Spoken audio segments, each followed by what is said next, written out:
Florida students walked out of school Friday just days after a state board expanded a law restricting classroom discussions of sexual orientation and gender identity.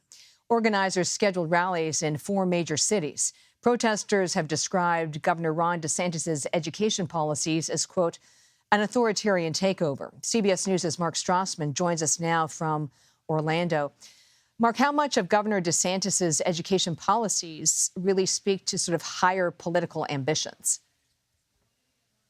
Hey, Catherine, that's a really obviously great question. The question is often talked about here in Florida. This is Orlando City Hall. These are some of those protesters you just talked about, complaining about DeSantis and a couple of the storylines that we've all been hearing about for the last year and a half or so here in Florida. One is Ron DeSantis and his conservative reformation, particularly in Florida education. And the other, of course, is Ron DeSantis as an emerging national figure and presumptive presidential candidate in 2024. How much of what his agenda is all about is his attempt to grow his national base. To these folks, it's all about national politics and his personal ambition. To his supporters, it's probably a little bit of both. I mean, they believe what he believes, that is that there is a lot being taught in Florida schools that is unacceptable and beyond parental control that should be in place. But for these folks, this is almost flat out censorship.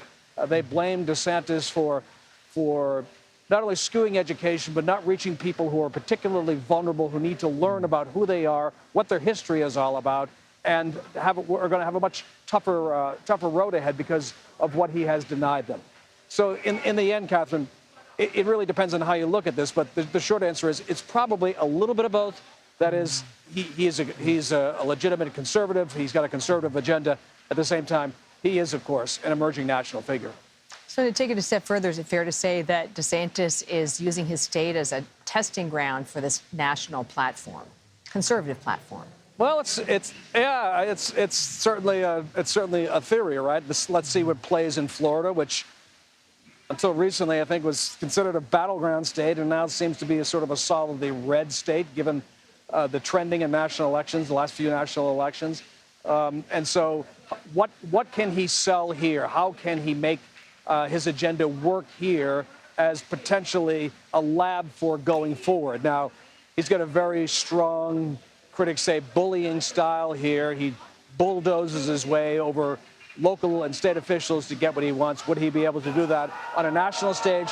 It would probably be tougher. But clearly he wants to see, at least among voters, what is it that they want? What is it they are willing to accept? What kind of pushback is he going to get? And all of that could be illustrative to him as he takes some of these same issues that he's building his potential national campaign on and drives it forward. Will it play, if it plays in Orlando, will it play in Omaha? Will it play in Des Moines for the caucuses? Will it play in New Hampshire? To be determined. Yeah, great point. Mark Strassmann, thank you for your reporting from Florida.